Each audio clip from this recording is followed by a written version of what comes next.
a lot of talk about security and security breaches over this last 2.5 days. I was sitting listening to Frank W. Abigail speak this morning about going in and taking your credit card information, and it made me think back to the days when I was starting out as an entrepreneur and I had my credit card stolen and I was hacked and my credit score actually went up.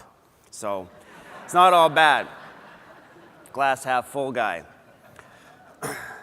Payments Canada asked me to take a break from my hosting duties, talk for 10 minutes about disruption, and that's what I'm going to do. I gave my 90-year-old dad a call last night in preparation for this talk, and he's not your typical 90-year-old. Let me describe him to you a little bit. He's all there, first of all, and totally with it technology-wise. He doesn't take a paper anymore. He curates his news feed on Twitter, gets exactly what he wants when he wants. He's probably UberX's biggest customer over the age of 80. He goes to another city if UberX doesn't have their act together, or like Calgary, they haven't allowed it yet, he's pissed, right? So he is right there in terms of technology. So I said, Dad, you've lived through an incredible period of change. You've seen a lot of change in your 90 years. What's the most profound period of change that you've lived through?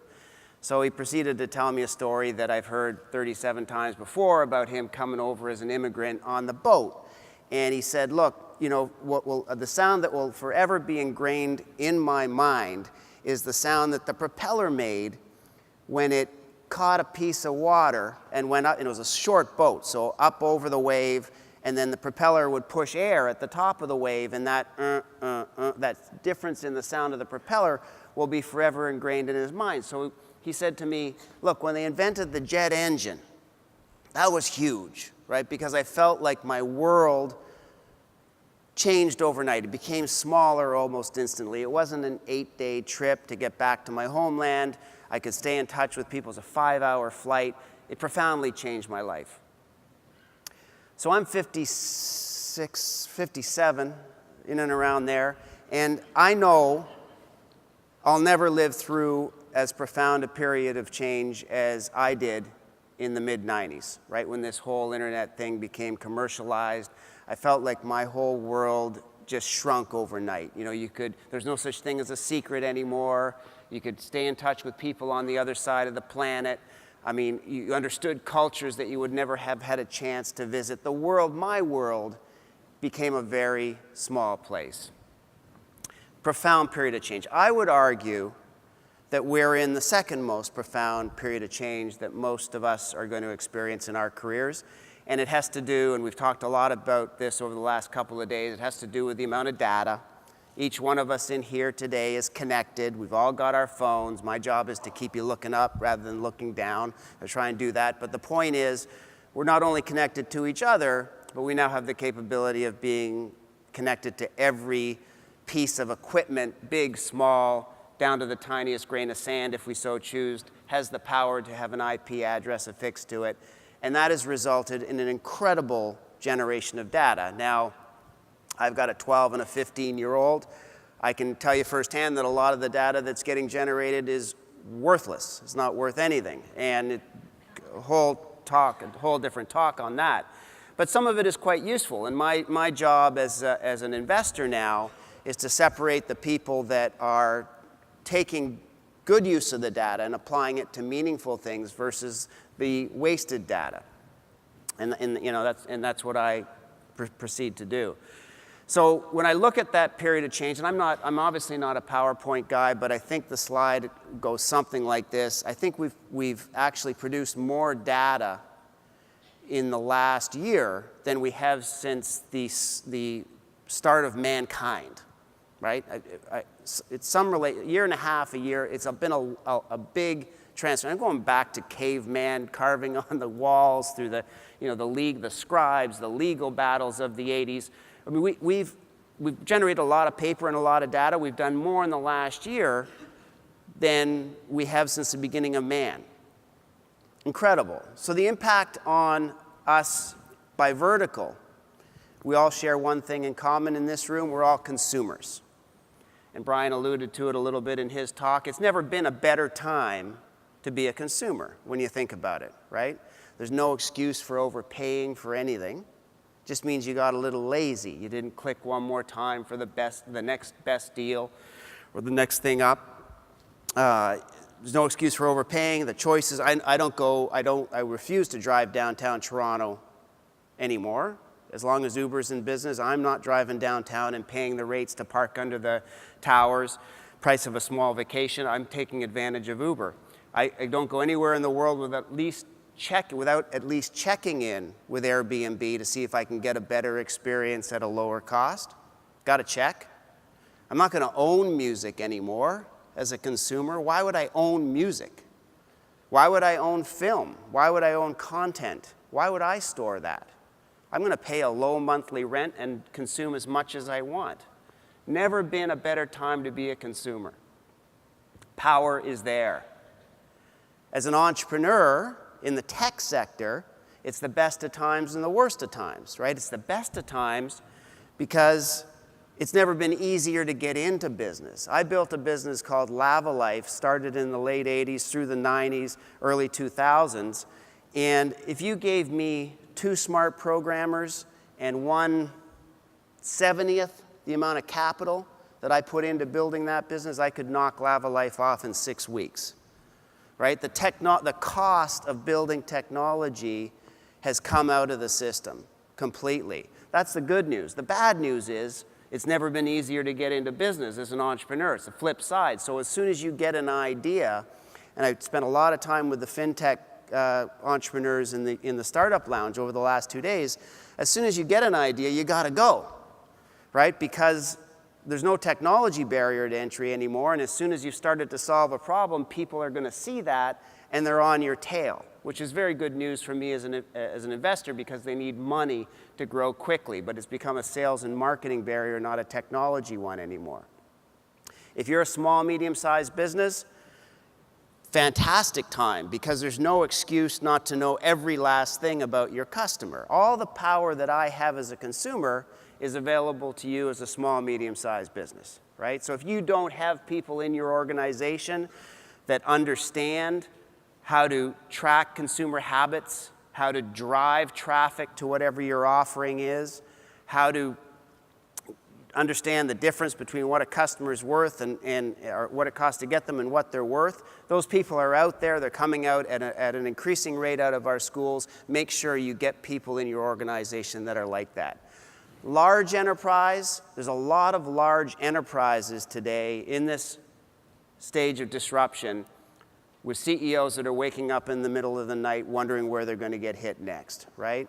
We're at a very unique time in the payments and banking in Canada because it's one of those few areas of large enterprise that have built-in protection called regulation. The banks enjoy regulation that a lot of large enterprises around the world don't. And it's a wonderful opportunity for all of us to take advantage of that by working together. So we spent a lot of time talking over the last 2.5 days, and I characterized it yesterday as tension, right? I feel the tension between all these young startups chomping at the bit. Let's go, let's change things, let's remove the friction, right? Life's going to be better. Let's hurry up, catch up to the rest of the world. And then you've got the institution saying, whoa, whoa, not so fast. We've got security issues. How's this really going to work? You know, and I've been accused in the past of oversimplifying. And Brian twigged me to it when he was giving his speech as well.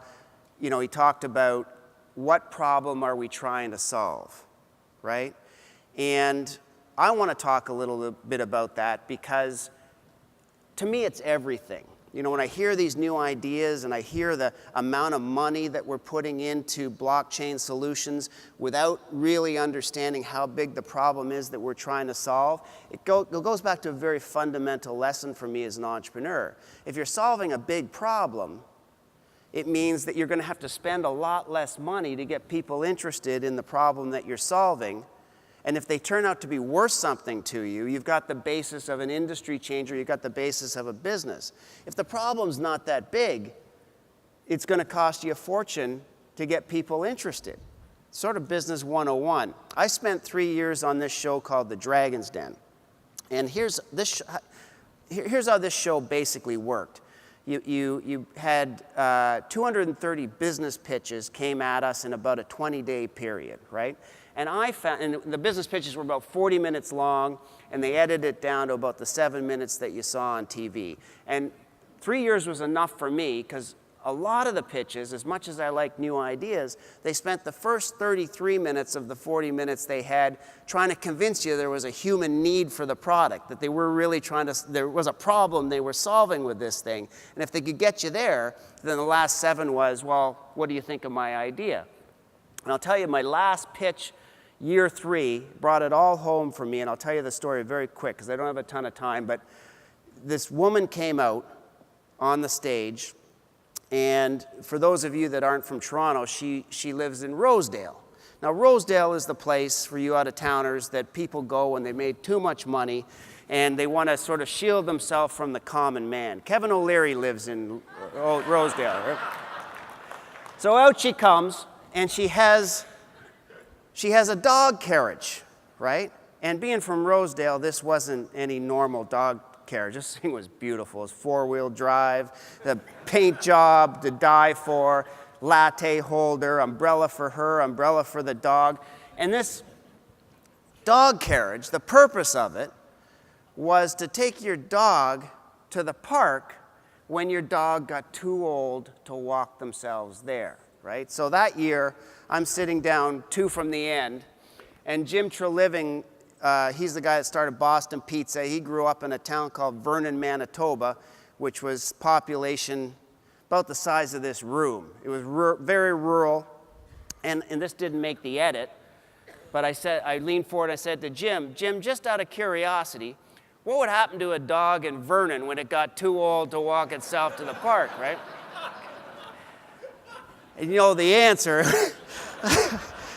It was a 10-cent solution, not a Rosedale housewife dog carriage. Then I started thinking about things from the point of view of the dog. I couldn't help myself, but that's a whole other story. Listen,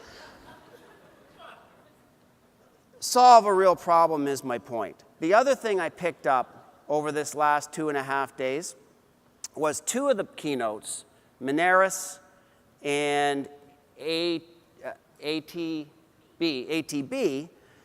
didn't talk about tech at all, right? They talked about the cultures they were building in their organizations to deal with this massive period of change. I am a huge, huge believer that no matter how much we talk about tech, and we've talked about it for 2.5 days, and change and disruption, it really does at the end of the day come back to people, right? And I cannot stress enough how important it is to just spend some time figuring out where you want to be as an organization 3 years out. What do we have to get done this year to make that happen? It's going to change, the 3-year plan. It's going to change. There's too much change for it not to change. But then surround yourself with the kind of people that are going to make it happen. And I would suggest some of the words I'd be thinking about for people that I want around me for this next decade of journey are things like trustworthiness, transparency, people that are into continuous learning, curious by nature, right? There's all kinds of information coming at us. If you're curious about it, you might be thinking about it on the weekend instead of shutting down, because we're going to have to work hard during this period of time. And then the last thing that I think you need in people is people that are comfortable with change.